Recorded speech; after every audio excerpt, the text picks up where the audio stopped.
You ask Tiger to solve. This deals with linear equations with one unknown.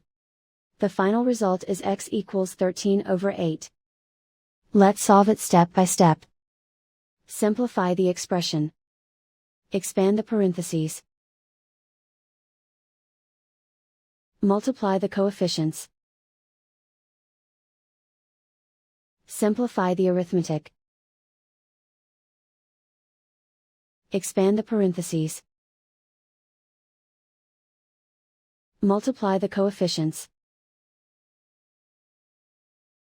Simplify the arithmetic. Group like terms. Simplify the arithmetic. Group all constants on the right side of the equation. Add 26 to both sides. Simplify the arithmetic.